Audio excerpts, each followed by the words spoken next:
justice. Prisons are negatively impacting our crime rate and should be abolished and replaced with rehabilitation.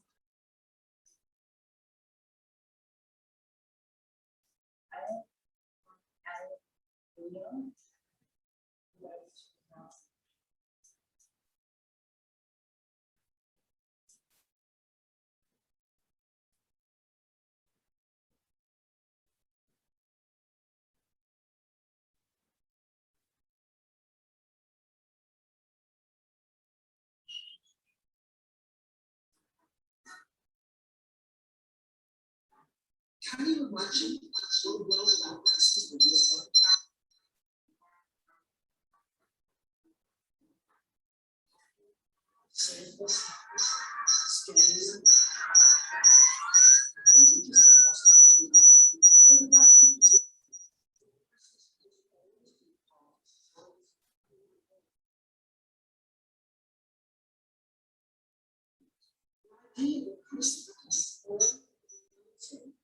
Only around 200 years old. Perhaps the people were told to go to prisons to detect prisoners. There's no consistent link between the prison population and levels of crime. Or is it because we think prisons keep the same? For some of them, when time in the prison can be a reflection of growth, but others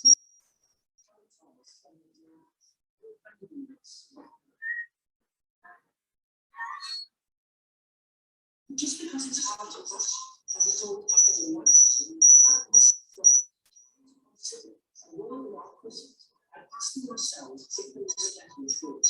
A world without prisons would make no end.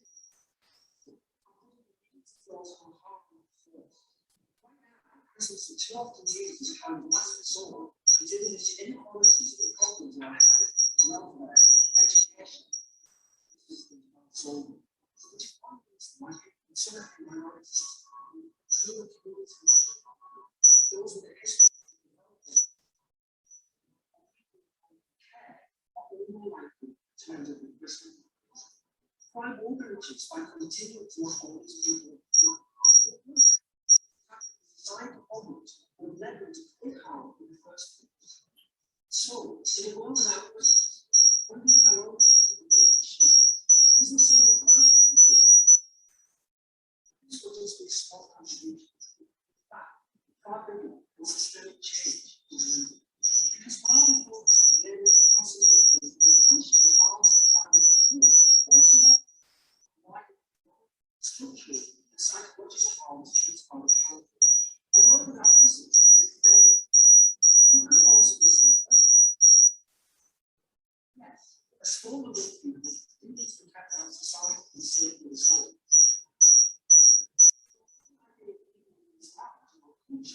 Our prisons contain few dangerous people who will not be. Any attempt to reduce dangerous harm to society, culture, safety, and respect, and shouldn't those who be harmed. Violence in the first place, rather than having to build in prisons to be turned into your question now is probably, what about working? Well, the fact of the matter is that prisons cannot be reformed. We need to be changing prisons to be separate from and impossible without broader transformation, like university. There are health concerns that many prisoners face. For instance, most people suffer from substance abuse.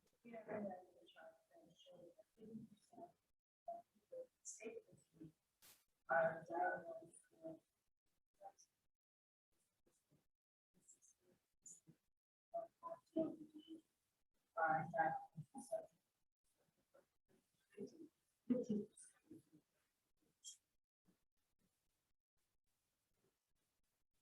legalized experience. Prisoners are used to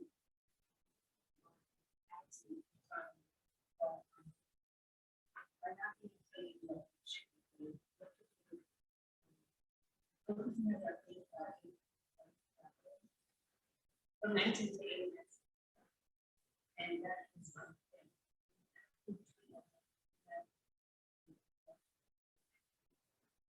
One version of the last. The American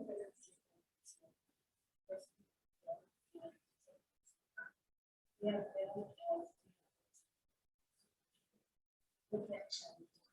that is prison should be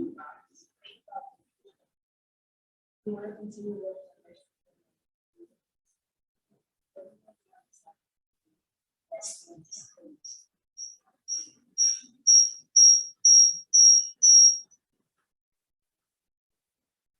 and we know you're not. He's like, well, there we go. All right, so I think that was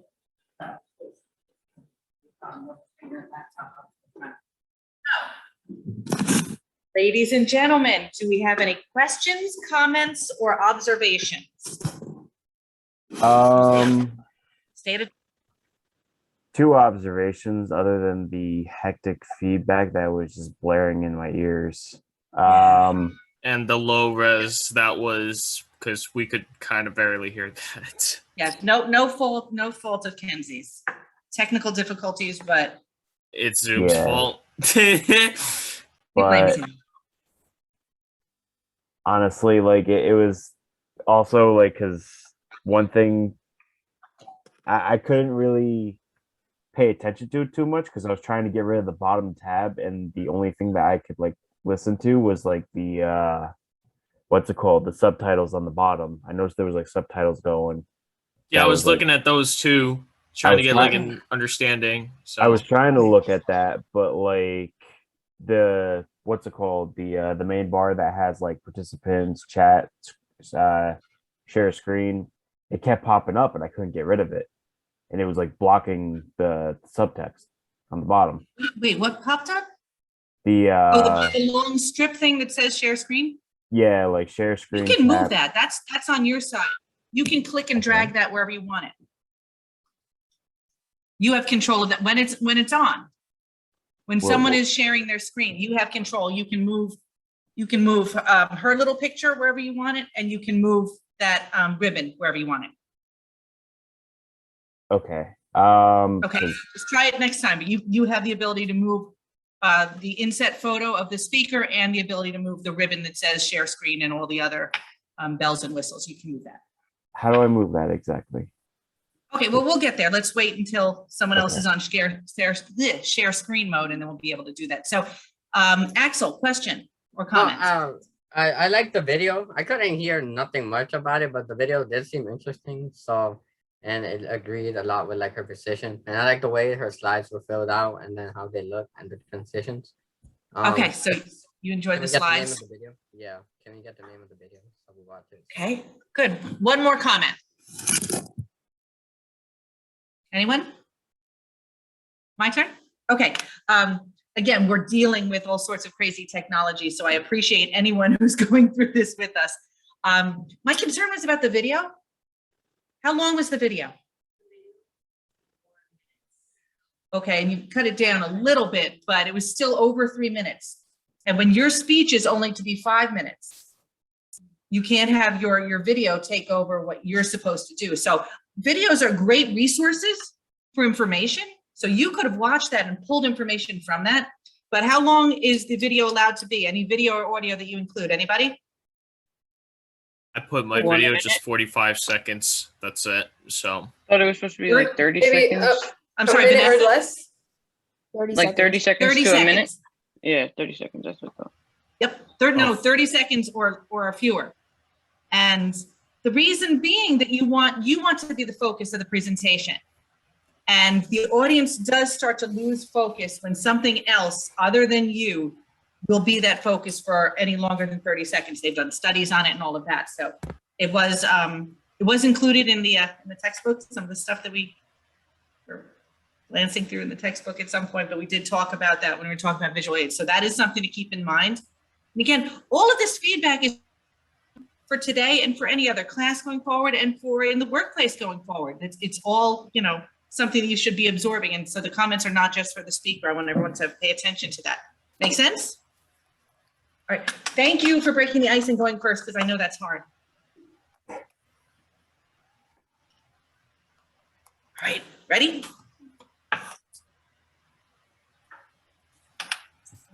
I'm not sure now. Everyone sees me looking where? You see me looking directly at you? Sometimes I'm looking over here. See, I have this, I'm gonna actually minimize this. And that way I can only be looking at this.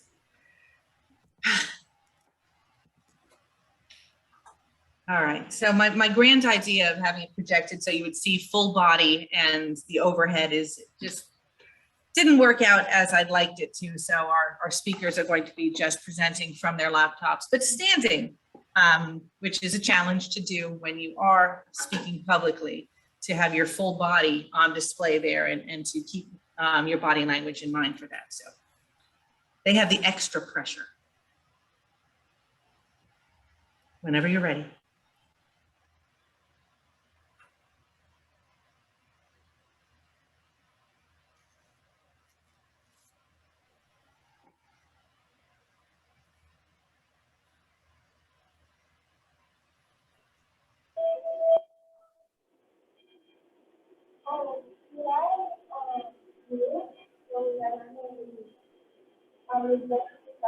Oh, I'm going to be, you were going to be from yours.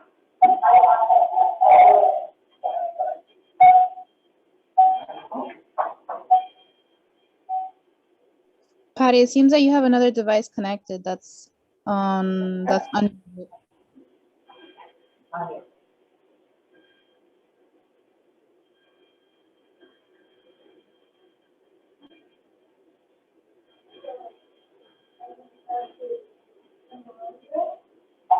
I feel like everyone's frozen. On the screen, oh, I just have to set it.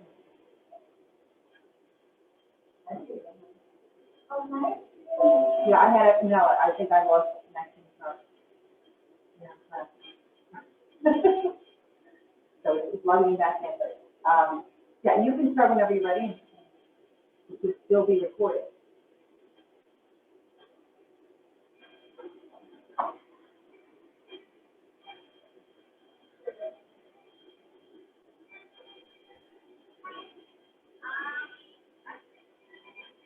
Professor, real quick, and it's kind of hard to hear you on my computer. The whole time, but I am so tired of hearing something like this over and over for hours whenever you have a kid with a cell phone around you.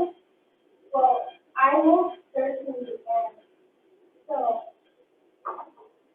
still kids be using phones under everyday life. This is just question that most parents have asked themselves, but when they were here. So I can't tell you how many times I've been in a place where there's a kid throwing a tantrum, or they're crying over nothing to do, and then your parents give them their phone to get rid of them for a couple of minutes. But then the parents want their phone back because they need it. And the kids show attention because they want to be home. So then the parents have to give back the phone to calm them down. And then it's over and over again. People keep behaving, the parents give them the phone, they take it back, they so this is just some problematic behavior that phones cause, and it's just an addiction that we have from having the phone all day long or at least a couple hours. So phones are also not good for your physical health. They can become something that is called where they want to stay around all day on your phone, do as minimal work as possible. They would rather stay in their bedroom playing games on their comfort habits and going outside to breathe fresh air and play with other kids. Being on the phone, especially kids that know how to text or play games, they are moving their fingers at such a rate that it can stand, so they can develop tendinitis and arthritis from so much activity on this disease. It can also develop onset from being on the same position already. Kids that use their phones on their bedroom, it could be that their parents are not one. They sometimes will use them at night, and the brightness of the screen can reduce the level of melatonin, and that's the hormone of sleep. So when they can sleep at a reasonable schedule, they will be consistent, and that will affect them as the academic performance. So speaking of school, it's also not good for the mental development. Kids should be playing outside, from sports or games. At this age, they're learning how the world works, so playing and sports can help them develop honesty whenever they make mistakes. It can be okay to get in the time instead of feeling angry about it. But on phones, they are easy to dinner, but it's not like that in real life. They can also know how to do teamwork and speak to other children about events that they are attending. Now, I think that probably doesn't use the phone on school will be distracted on class because thinking, oh, I think I have my phone right now, the same things have to be changed, but no, I'm in school. And it's not good for the grade for learning. And kids that also have tablets and play, they would prefer doing that over playing with toys. Now, playing with toys as silly as it looks is also important because they can become imaginative and you say, oh, I'm playing with something, you know, I'm the hero or thing. But an electronic device does that for them, so they don't really have to use their brain to imagine it. So they will just wonderful. Now, as well as their mental development, phones can also affect their social life. These guys constantly are using their phone and child affecting the action disorders, bipolar disorder, and they will just have to defend themselves nor any public. These guys don't use phones regularly. They are capable of recognizing emotions and how someone is on the contrary. These guys use phones can know that on their phones there's no emotion. So, at school or somewhere else, they struggle for not knowing how to do that. Now, the internet is not the best way for how, despite how it looks. It may be colorful and it's full of innocent, but sometimes it's not good because there may be some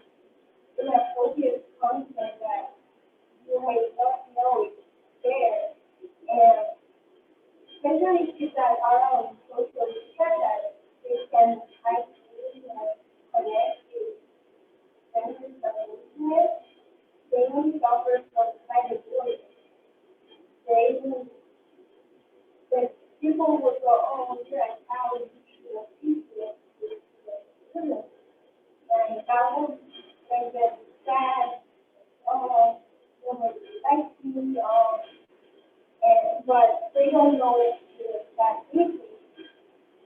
Now, I'm asking you that which one would you prefer? Would you like a life of tantrum and misbehaving and constant pressure or you should just go away? Or would you prefer a family healthy relationship where everyone is happy? Now, I'm not saying that it should be banned from using voice. I'm just saying that don't let them have it for hours or the entire day. Are those 5 minutes or hours of decent time to without yourself worth it? You could be equally something how to be saved instead of letting the phone to the therapy for you. So that's just my offer. Thank you. That's my big question. It's a question. Let's stop it there.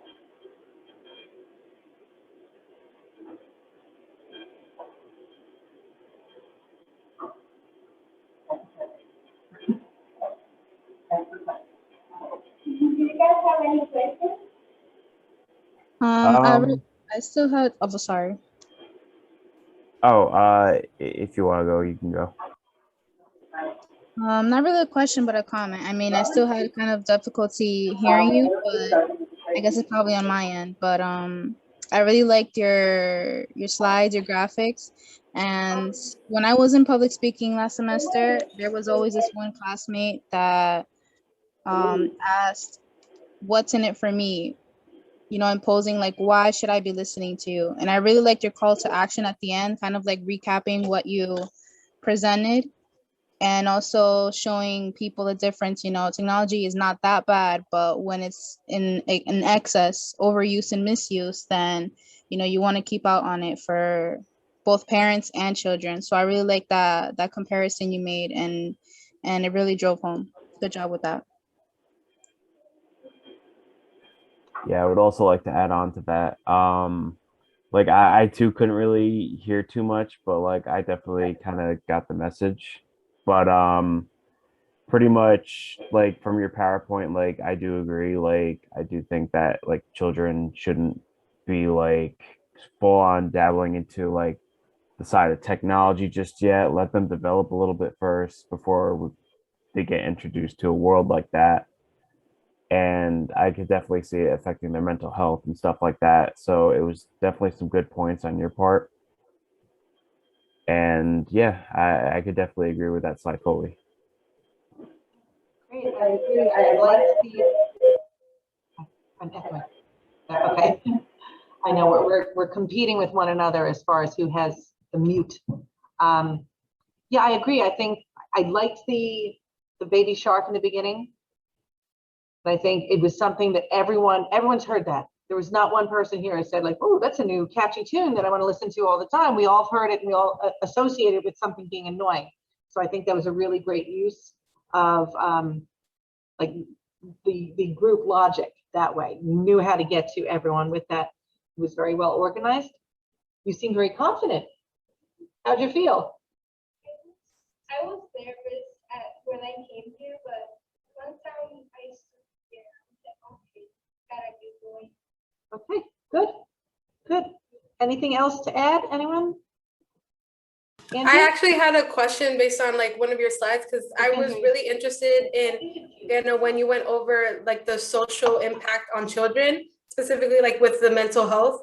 I was wondering, like in your research, did you find that it was more based on gaming or with social media?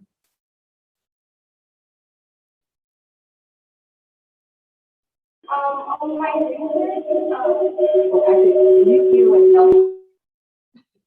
research, it was more based on social media because that's where most people communicate with each other rather than on games.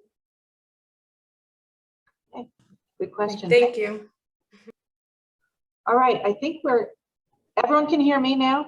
Mm-hmm. Were you able to hear Anna when she answered the question just now? Yeah. All right, I think we got this now. Thank you, ladies. Thank you for showing up today and kicking this off, and I appreciate that live in person. And guess what? You're like done. Does that feel? Now we're going to kick it over there. Gabby, you said you need to change your order of appearance. Is that correct? I already fixed it. Hopefully my computer doesn't die on me. Because my charger's broken. I'm gonna have to get a new one. So that means I might not be able to do video for honors. But anyways, yeah, I'll go. You're gonna go now? Okay. Mhm. Let's do that. So I guess I can't mute or you won't hear her. Is this correct? If I mute up here, actually, wait, someone do, Gabby, just say hello, hello, hello. Hello, hello. I can go? Yes, you can. Okay then. Well, hello, beautiful people. So before I decide to begin, I want to ask you one question. So have you guys ever gotten distracted with something like this or this during the daytime or nighttime? Because I sure have. And this essentially ties into the idea that technology can be detrimental to one's well-being and social life, especially despite the pros of technology, because while technology has helped during the pandemic, we need to also address the cons of technology, which thus leads to my PowerPoint here, which is called Unmasking the Harms of Technology. So, oh, I'm so sorry. It's freezing up on me. I'm so sorry.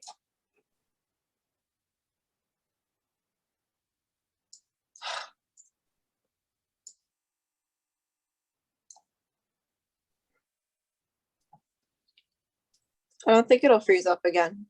Okay.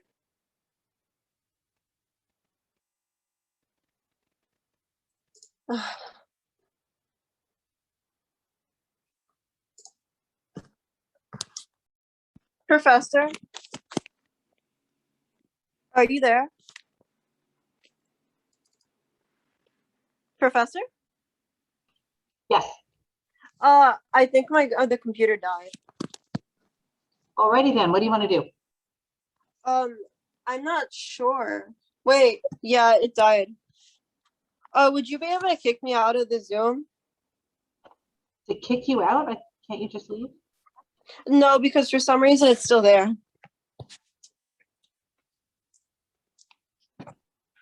I don't think I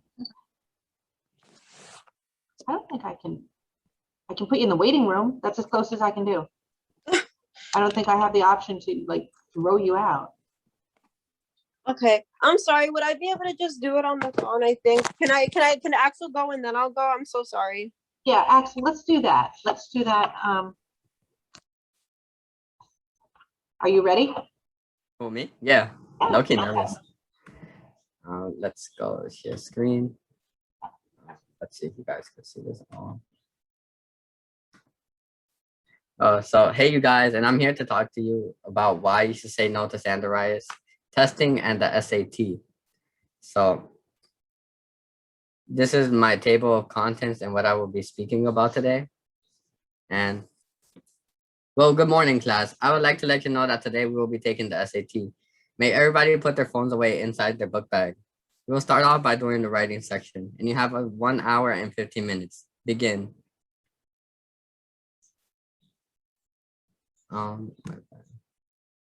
It's because I can't see that. Standardized testing. Standardized testing was created in the 1900s by Alfred Binet. There are many different types of standardized testing, from the HSPT to the ISEE and the SAT. Today, I will be talking to you about the SAT and why it shouldn't be taken. What is the SAT? The SAT is a test developed by College Board to measure high school students. You're tested on writing, critical thinking, and mathematics. 2 million students take it annually, and the test is around 3 hours and 15 minutes long. As you transmit from high school to college, you see that SAT scores are not important. Instead, that they are used to show who you are and what you know. Basically, you're just a number. They don't care about you, and they just see you as a number in a system of many people. Also, there are many downfalls to the SAT.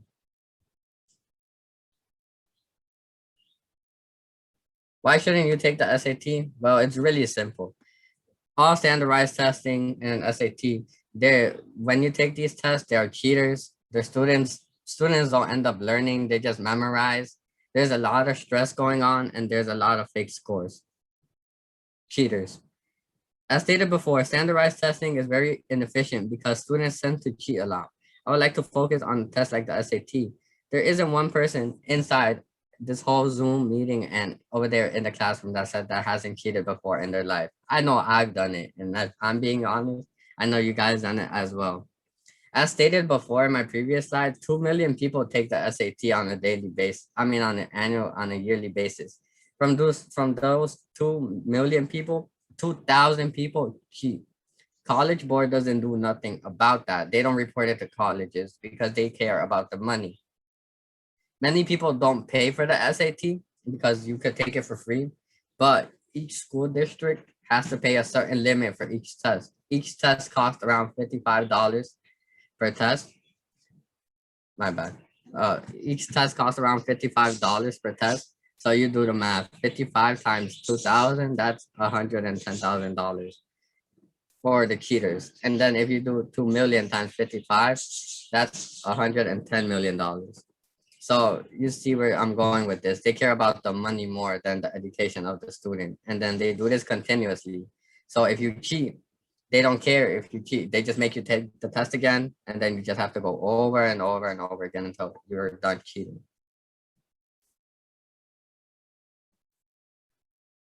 Memorizing. I remember when I was back in high school, we used to take the SAT and we used to take the PSAT. And we would used to take it twice a year. I remember when we would do the 2 rounds every year, and when you were a senior, you would just take 1 round of the SAT and that's it. But when this time period would come around, it was a very difficult time because in my school, we had a test every Friday for each class. And on top of that, we had homework, we had classwork, we had the test that was coming, and then we had to also worry for the SAT. Like, it was so much to just go through. The stress on students. This also relates to memorizing. This caused me a lot of stress, and I know it causes a lot of people stress because, like, okay, the test, this homework assignment is due next day.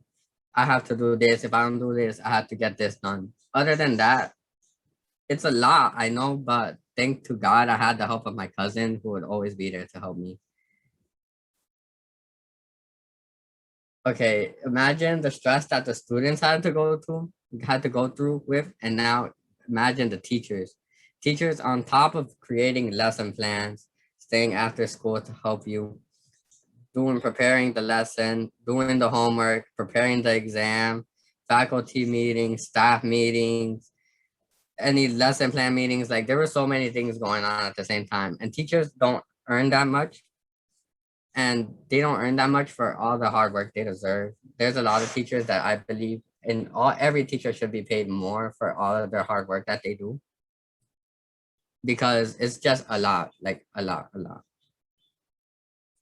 Fake scores.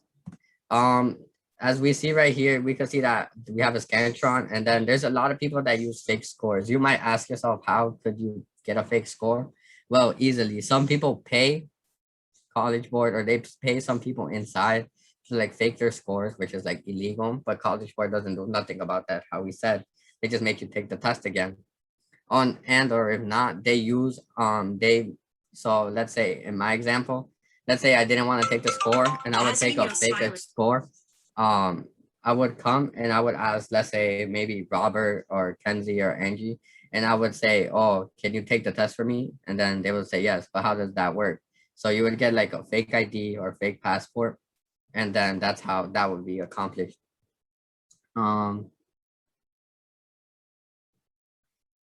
This is seen in a lot of families, and then this is seen on an annual basis a lot. I read this article on the New York Times where it says just a few where it said that 15 national students were charged with giving impersonators fake passports and as much as $6,000 for somebody to take the test for them. That's a lot of bread.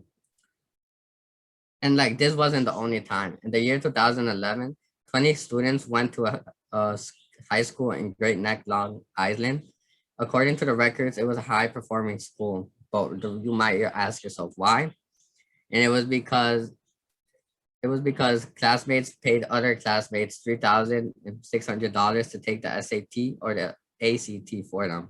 Yet College Board didn't give them any consequences or didn't make them suffer at all. Those are my citations. Before I conclude, I want you guys to see that standardized testing isn't important, that we could use that money for newer ways of teaching to prevent cheating and make sure children can learn. Remember to speak up about standardized testing, because if we all speak up, there will be a change. Thank you for listening to me.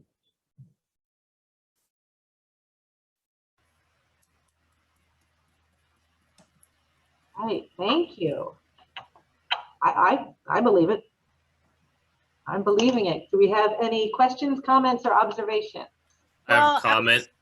Oh. You go, Wait, Gabby. Gabby, then Chris.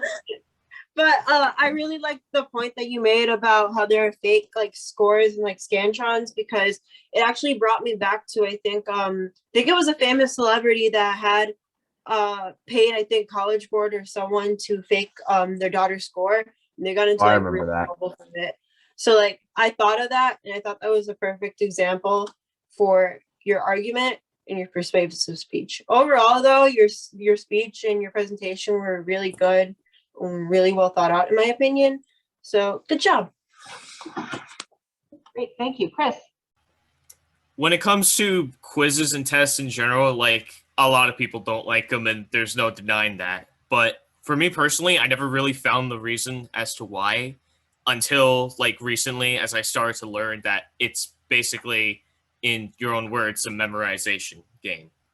And I feel like that's where a lot of the learning is sort of like taken out, because I would have much more fun learning in like a class discussion or something than like take a quiz or a test, especially the SAT.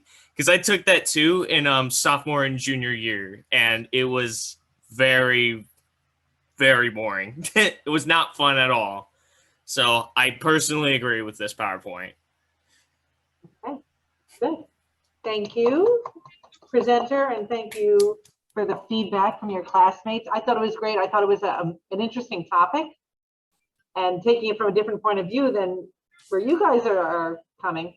That I used to train students to take the SAT, and it really was a lot of that. Axel, was a lot of memorization, but I think students who took training classes actually ended up learning, because you have to learn how to do specific tasks rather than just memorize the answer to specific tasks. But not every student can afford to do that, which fits, what you brought up about the celebrity. It puts students who don't have the money to do that at a disadvantage as far as getting a test score. So that's an additional issue with standardized testing. Axel. Professor, I cannot stay the whole time. I have work at 12:30. I just wanted to know. Before he leaves, can I add a comment? Absolutely. I myself have never been in favor of standardized testing either, so I really agree with his whole presentation. I appreciate the fact that his PowerPoints barely had words. They were mostly pictures he spoke from his own mind, so I would really like to copy that. And as far as his introduction and conclusion, I felt like he could have done that, get ready to take your testing before he said, today I'm going to talk about, instead that could have been his attention getter. And for his conclusion, he showed the citations, but he still makes sure to, summarize everything. So I think he did good with that too. Good, thank you. Thank you, everyone. Thank you for the feedback, y'all. Who's going next? Gabby, what's your status? I might go after someone else most likely, because I'm still trying to figure out something. If not, I'll just do it after class. Okay. Okay. Who's ready? Angie, did you want to go? Yeah, I was gonna raise my hand right now. Okay. I saw that look on your face. It looked like, hey, I want to go. Can I go after Professor? Yes.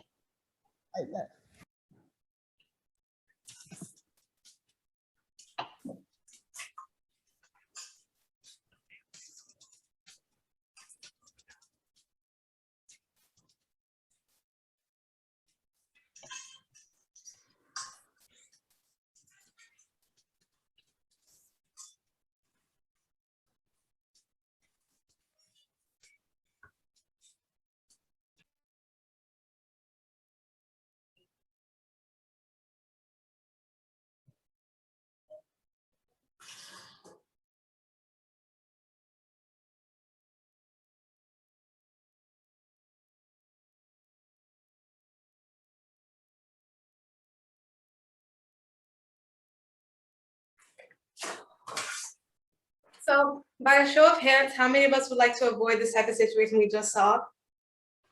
I agree.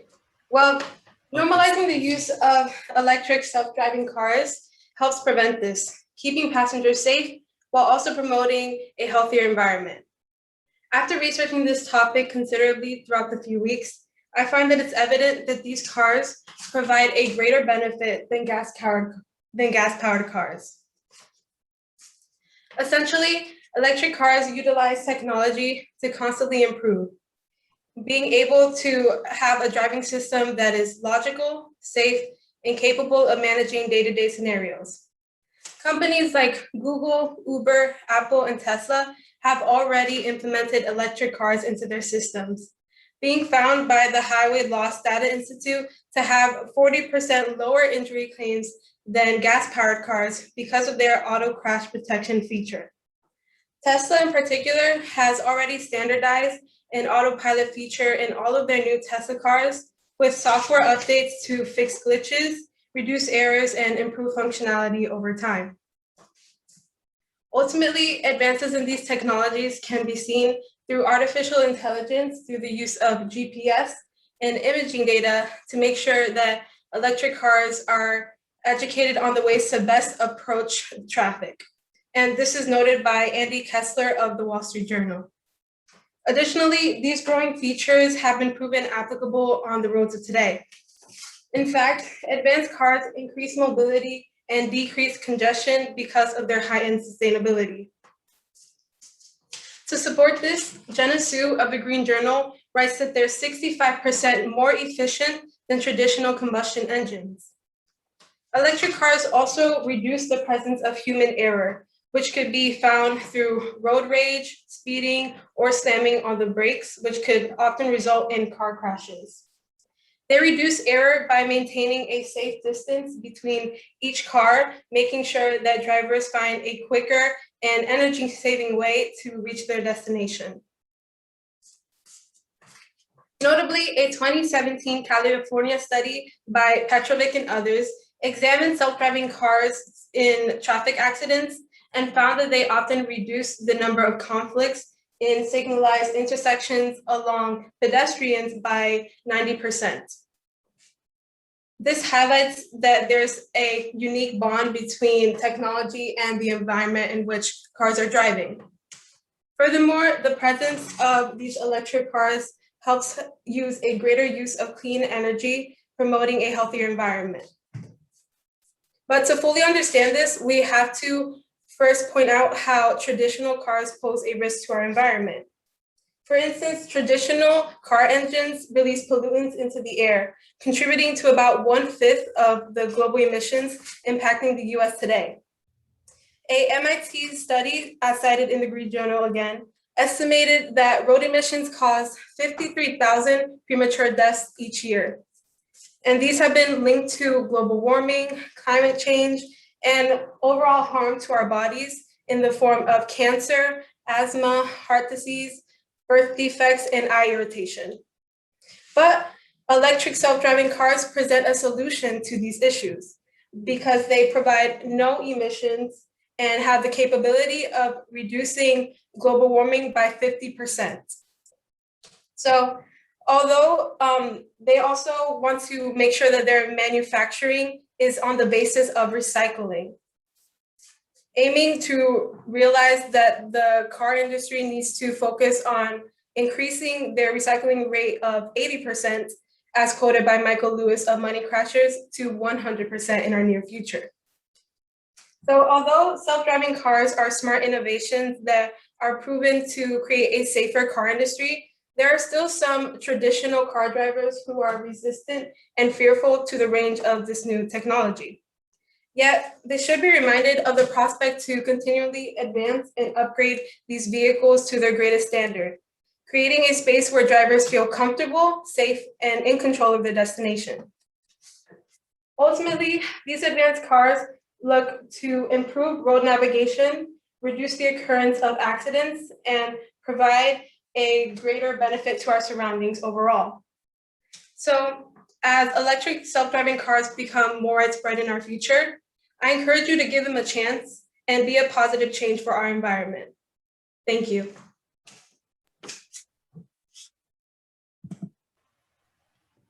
I got something to say. Me too. Amita has something to say. Let's hear it. I just want to say that your presentation was really well thought out and presented per given, obviously. But I do want to say that I know that like I completely agree with you in your whole presentation. I think that self-driving cars are like excellent and like amazing technology now. But it's just I just want to say that it's crazy that we have a solution, like you said, to all these cars that we have now and how they affect our body and our environment, but yet they make them so expensive that we can't resort to the solution. So I feel like if they want to resolve something, they can make it affordable where we can actually go to the solution rather to, oh, it's too expensive, so we're going to have to keep what we have. That's all. I could see that for it to be normalized, there would have to be a greater appreciation for what and understanding for how it's going to benefit our society. So I think that's actually on the point of like government officials to put that out to society. Right. Agreed. And vice versa, right? If we start making enough noise about the importance and the necessity, maybe the government would listen. Yeah. And it was also funny enough mentioned in the presentation as well that some people have specific fears towards those. I think one of them, if I have to take a shot at the dark, has to be like the technical difficulties involved. Like, let's say, for example, like if a self-driving car like somewhat has like problems and stuff, and it could like turn in like wrong directions, like mess with the programming. Like maybe one of those fears could kick in, but I mean, I guess it depends how well the car is at the end of the day. I feel like what really impacted me when I was researching is how they said that they're continually trying to implement like these updates that are automatic, so that way they reduce the chance of like glitches. And if they set these updates up in a more continuous way that's close to each other, that can also reduce it. I have one more thing to add though. I understand that they do have they're trying to implement these I guess bug fixes into the car so there's not a lot of accidents. But did you ever think of like we're huge on hacking. Anyone can hack us, and now we have self-driving cars. I mean, do you think they have a protection, something in the car that avoids someone to hack the car? Because yeah, we can have these bug fixes in the car, but it won't protect the driver from being hacked. Like anyone. Yeah. An antivirus. Well, I was reading that like Tesla was trying to research on first having like a fingerprint mode for like the system itself when trying to do updates and all that, just to ensure that the driver is the actual owner and it's not like a hacker. But they're still in the phase where they're trying to like bug out, like fix out the weeds and everything. So yeah, it's still in the research phase. I just wanted to also make a comment more on your presentation. I felt like it was super organized, and you definitely show that you practiced. I love the little note cards technique. I know that's old school, but sometimes having it pre-written out and planned out allows you to just flow through. You don't have to and think. And I think you've progressed from like the first time you did your presentation to now. So great job, Mitch. Thank you. And I have to speak, in addition to the old school note cards, I love the old school trifold poster behind you. It's well set up. We can see it. And that's a problem, you know, when you're doing something virtually and you're not depending upon technical PowerPoints and what have you, like, can the audience see it? And I know that Angie has practiced this a few times and looked back to make sure that not only her photos, but the text on the board itself is viewable to the audience. It's facing us in the right way. It's not mirrored, which can be a difficulty when you're sharing something that's an actual, you know, here's a printout and which way is it facing? Am I reading it backwards? So all of that shows that she did her homework. What Vanessa said, she practiced it. This is not the first time she's gone through this, so I thought, great job. Thank you, everyone. All right, Gab, are you ready? No, I might go last if like we can. So Okay. Okay. Almeida, you're up. Give me 1 second so I can pull it up.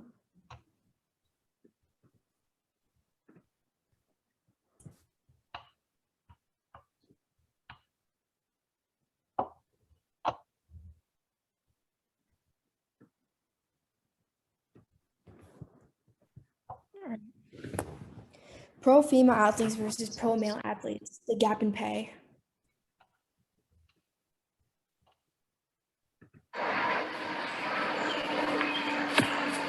Go! Congratulations! Thank you so much.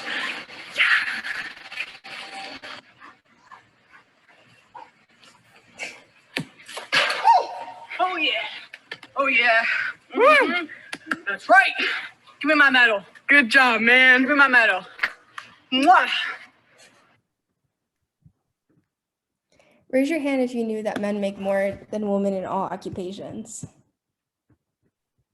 In fact, for every dollar a man earns, a woman earns 82 cents. A common question that arises from the fact is why there's a difference to begin with. Keep in mind that this topic is important because we aren't just speaking about the gap pay women athletes experience in soccer. This occurs to women in all industries, and as women working in the same industries as men, we deserve to be treated equally.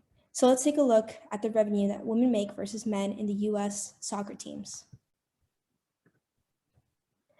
Above you can see gender gap paid by FIFA for teams participating in the men's and women's World Cup. It is clear that there is a bias towards the males teams. The US female national team won the World Cup in 2015 and received $2 million. Germany was the winner of the males national World Cup in 2014 and they received $35 million. The US male national team only made it to the round of 16 and they received $9 million each, emphasizing on the word each. Unfortunately, not even the law can prevent this type of discrimination. Congress enacted the 3 federal statutes that provide for gender equality. Title VII of the Civil Rights Acts of 1964, which aimed to prevent discrimination in employment based on sex, race, national origin, and religion. This applies to employers with 15 or more employees. Currently, there are 24 players on the women's 2021 Olympic roster and 23 players for the men's 2021 Olympic roster. Title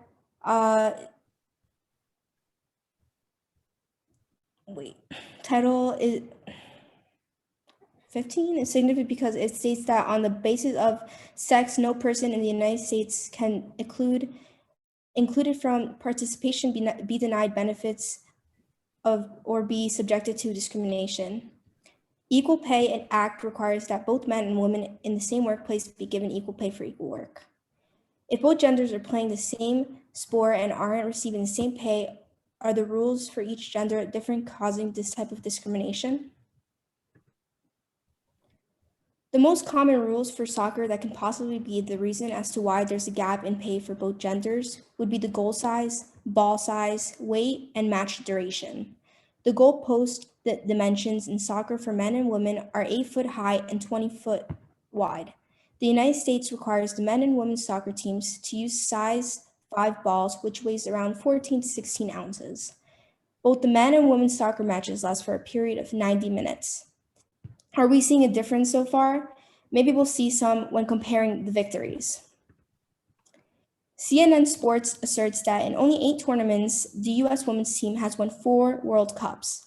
The last time the men's team placed was in 1930. They finished 3rd in the World Cup. In 6 tournaments, the US women's team has won 4 Olympic gold medals. The US men's team hasn't won a gold medal in Olympic for more than a century. Have you noticed a difference yet?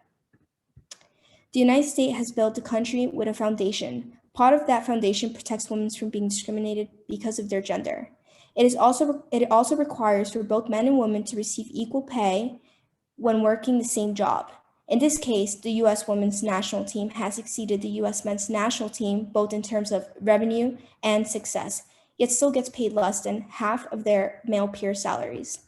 Women athletes are experiencing exploitation. They deserve equal pay for playing the exact same matches with the same rules as their male peers. Where do we really stand when it comes to gender equality? The answer is, we're just not there yet. America Ferrera. Professional athletes such as the US women's national team and women around the world deserve a better answer than we are just not there yet. So why can't they receive what they deserve? Thank you.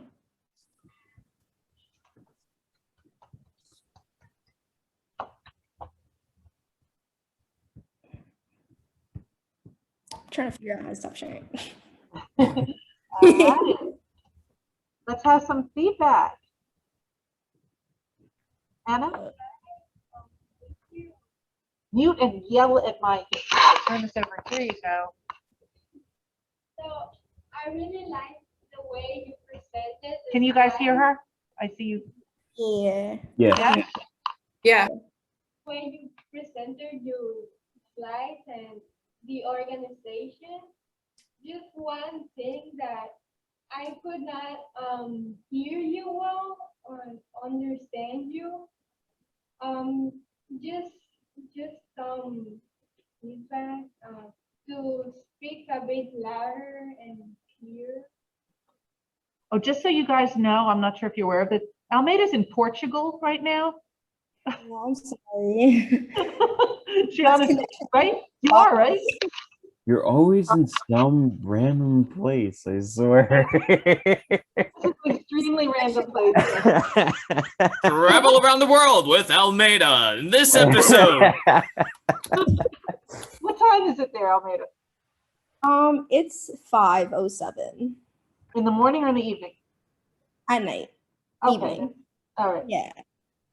Yeah, it was a little quiet. I don't know if that's you or if it was the camera or if you're, holding back a little bit, but yes, so good observation. And yes, also very organized, as Anna pointed out. Anyone else have a comment?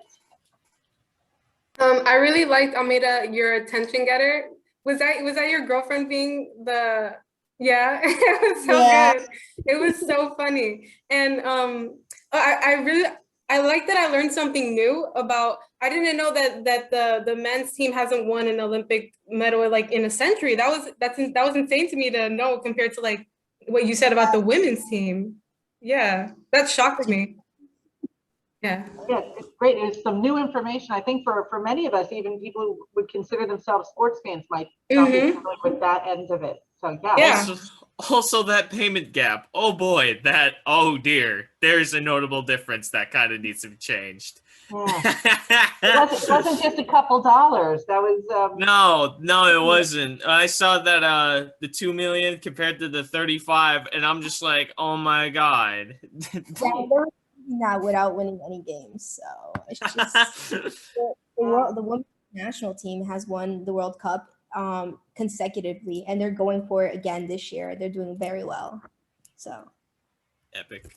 Good. And I liked the questioning in there to continue to involve the audience.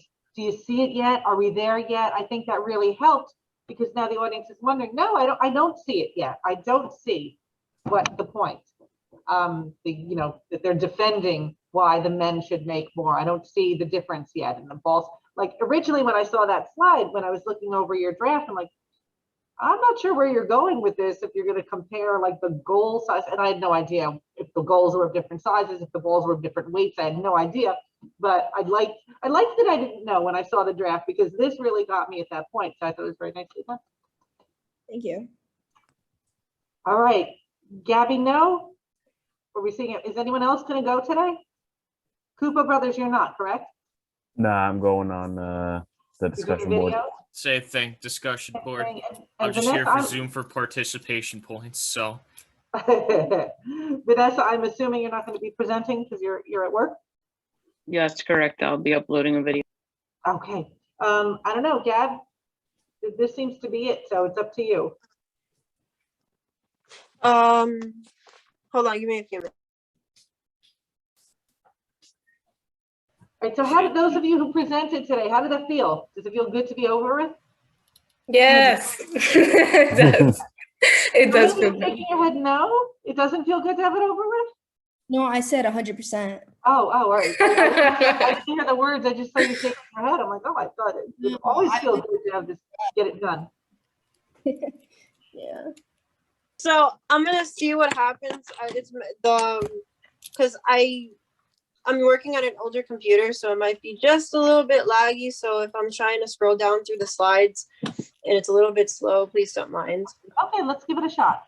Yeah, and if it doesn't work, then I'll just resort to the discussion board. Okay, there's always a backup. Okay, so I'm not gonna share my screen yet. Okay. Wait, can I go? Yeah. Okay, because I didn't know, because I usually know the go, like if it's like the go for if like you go mute. So okay, so before I begin, I just want to ask one question. Have you guys ever gotten distracted by one of these or one of these? Because I have, and I'm usually on either this, playing Animal Crossing or Luigi's Mansion, or I'm just surfing the web on my phone right here. And this basically ties into the idea of how technology is detrimental to one's well-being and one's social life, despite the pros of technology. Because I know that with the pandemic and everything, like technology has been a big help to us, because then we wouldn't be able to like contact our loved ones, but we also need to take into consideration the cons of technology, which plays a role into today's PowerPoint, which is on unmasking the harms of technology. So for this presentation, oh God. Okay, for this presentation, we will be discussing 3 specific main points, and those 3 specific main points are how technology can affect sleeping, mental health, and communication.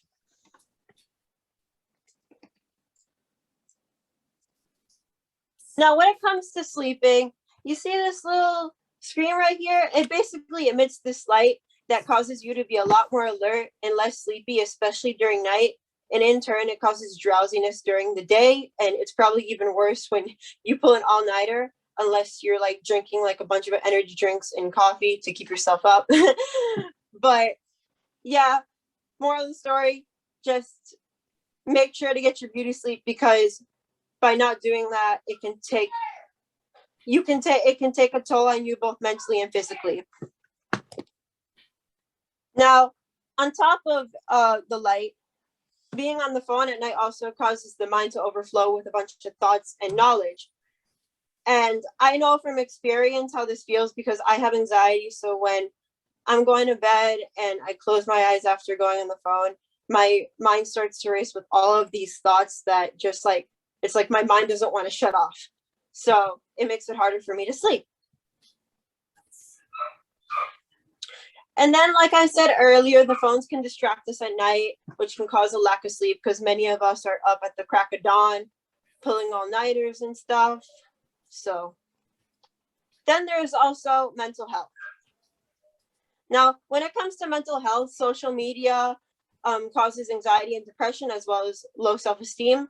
But those with anxiety and depression can also use social media as a coping mechanism, although this can kind of backfire with how social media is nowadays.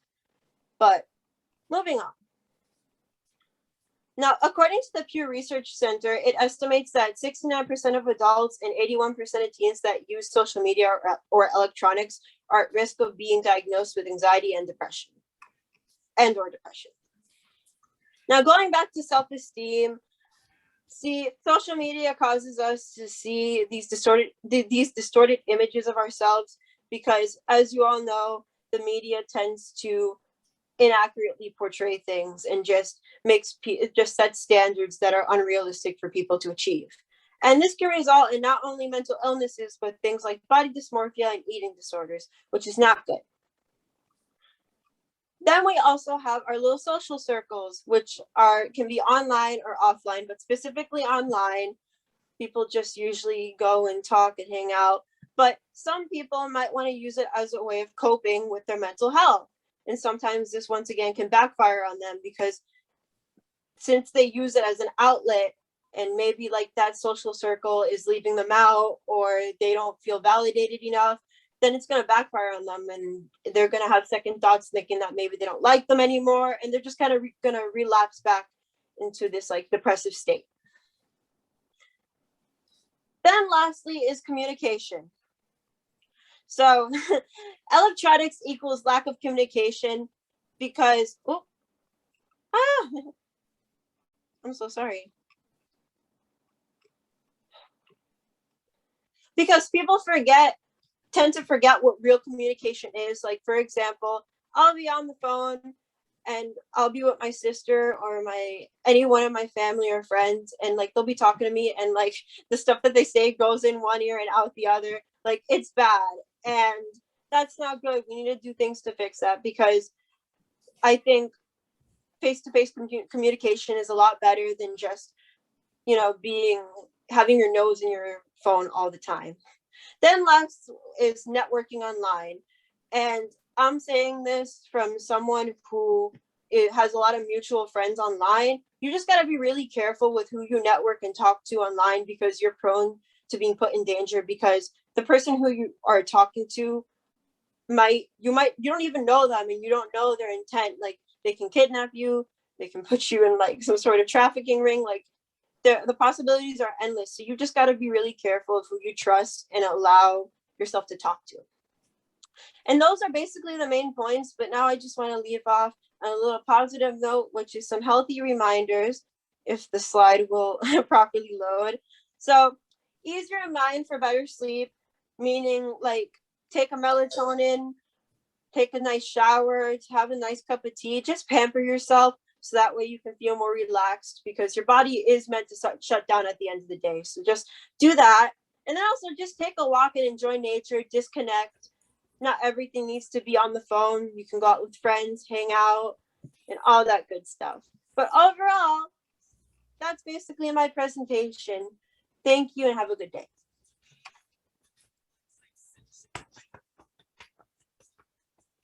All right, how about some questions, comments, or observations? There were so many things that were true about that presentation as well, especially when it came down to the online factor, because there are so many people on the internet that you don't know whether or not to trust. So, and it might sound really bad to say, but in recent times, there have just been a lot of groomers on the internet that a lot of these people, including with kids on the internet as well, going back to Anna's speech a little bit as well, it can like really affect them. It can take a tone, and you don't know who to trust on the internet. Yeah, agreed. Like, I definitely like know that there's people out there who will definitely take advantage of that situation, and it's almost it's pretty disgusting. But like, you gotta know how to like sort them out from who's who. But yeah, and I definitely agree with pretty much the whole going to sleep and looking at your cell phone before you go to sleep, because I do that all the time. I'll be sitting there for like an hour and then I'll pass out eventually. Let's go to sleep. Oh no, I can't pass out. That's my issue. Oh, so that's even worse. That's even worse if it keeps you awake. And I mean, we were up on Zoom at what time this morning? About 7? No, earlier than that, maybe like 6. Yeah, it was early. It was early. We were Zooming early this morning. So I know that she does not get enough sleep, and I know people your age and what time they ordinarily go to bed. So if you're going to bed at 3 and getting up at 6 or 7, that's not enough sleep. And I think Gabby is correct that this technology should take a lot of the blame for that. And, as to, was just referenced back to Anna, that, yeah, it starts with the youth, and if this is what you're used to from a very young age, you just continue this behavior. So I think it was, you guys really bounced off of one another well with that. Someone else with a comment? Okay, we have 2 comments from the classroom. Gotta I go. hope I can hear them.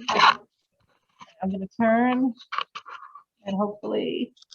I really like the way your slides were presented. I love the little drawings and how easy to understand each point was. You didn't read everything that there was to kind of expand it on each point. And yeah, I really like the way it looked and it was presented. So good job. Were you able to hear that, everybody? Yeah, I was able to hear that. Yeah. All right, now we're going. Ken? Yeah, my comment is kind of similar to Anna's. I did like your presentation. Did you use Prezi to make your slide? Actually, I did everything manually by hand. I went into Illustrator and made all those illustrations by myself as well as the template. That's really cool. I like I figured that was your work. scribe sleep separation, and I like how the information was very light, like to the point, and then you expanded on it. Good, thank you. Good point. Yes, just a couple keywords and phrases. You probably heard me say keywords and phrases 1,000 times in this class so far, and I will continue to say it for the rest of my life. That make yourselves necessary for all presentations. If everything is there for your audience, they don't need you. And it doesn't mean that it's a bad presentation if it has that, but you really, especially in a public speaking class, you need to be necessary. Someone should not be able to look at your slideshow or Prezi or whatever you've created it in, and to be able to get the entire gist of the information you have to share. Okay. If this were in a workplace where they wanted to post it on a loop on the company website and people to watch it, yeah, that makes sense. All the information needs to be there. But when it's a human being giving a presentation, you need to be necessary. You can't give them all the information. You have to have them look at it and say, wow, I'm really interested in that topic, that part of it. I wish there were more. Oh, wait a minute. Here's the speaker, and he or she is going to share that with me. So you need to be necessary. Yep. Any more points? Anything to point out? Any observations or questions about the material? Ange, you look like you're about to say something. I just wanted to point out actually, because I know Gabby had technical difficulties, but I think that you adjusted very well to it and you kept your calm, and I really like that. Like, you didn't sound nervous. You knew what you were talking about, even if like the screen was paused. And that really, like, as an audience member, it made me feel like you knew what you were saying and that you were confident in what you were presenting to us. Thank you. Actually, I'm like trembling on the inside, so. We can't see your slides, so it's good. But Yeah. Very good point. Keep in mind, just as we experienced here today, I mean, I have the laptop going and this going, and the show must go on. So even if there are technical difficulties, we have to figure out a way around them. Even if it comes to the point, if you're in the workplace and you find, you're all set, you have a PowerPoint presentation, and you go into the workplace and, oh, there's a power failure, right? Obviously, you can't do what you had planned to do. So what's your backup plan? You have to have a backup plan. Even if the backup plan was, I thought there might be problems because a storm is headed our way. I've rescheduled this for Tuesday at noon or whatever. Okay. You should always have some idea in your head. What if something goes wrong? What can we do about that? Make sense? Mm-hmm. So I thought this is great. Gabby, I'm going to say one thing. Yeah. Table of contents, spell check, communication. You missed a Oh, letter. there was something wrong with it? Oh. I didn't notice. I promise you, Professor. I like always try and I double check my words. I guess I didn't catch that. This is just me being anal crazy woman that I am, that things like that will just like jump in my face and smack me around a little bit. So that being said, always spell check. Show it to someone else and have them look over it if that's not your forte. But anything through Microsoft, you can run spell check. Sometimes PowerPoint won't give you the squiggles, but you can run a spell check on it, and I strongly recommend that. Or if you have a ton of text, which you shouldn't, but if you do, cut it out, put it into Word, and let Word squiggle it up for you, just to make sure, okay? Okay. Another easy way is to read it. And read it, even if you look at it and look at each word. Don't read what you think is there, read what's there. And that should help you as well. So this is a great job, everyone. Yay! And I look forward to the videos that we are going to be seeing on the discussion board. I hope we get them up there soon. And I want everyone, even if you satisfied what you need to do by being here in class today, I encourage you to go in, check out the videos of your classmates, those who are here today, and also some who do not attend Zoom. We have some really outstanding students in this class. I'm who have going not to been make able the to best attend video ever. All right, so Chris has already spoken, and he's scaring us just a You can little come in bit. there, Chris. No. Okay, so yes, I am going to encourage you to watch more videos, and you will have some classmates that will be posting probably very late Saturday night. I can't stop them from doing that, but I'm hoping that we get some of them earlier in the week so we can see them. Unfortunately, We can't I'm post running on Saturday because there's an important event that we have to go to. Well, I'm there you running go. on a schedule here, so you're probably going to be seeing it pretty early. Maybe tonight even. Maybe at 3 o'clock in the morning, as Rob has been known to post most of his assignments. Okay. Good morning. Gabby has something she wanted to Sunday add. morning. Gabby? You said you wanted to say something? Oh, I wanted to stay after class so I could say it. Oh, okay. Okay. Yeah. Yes. Yes. All right, guys. Well, that is it. Next week, you'll notice there's always the end of the week, or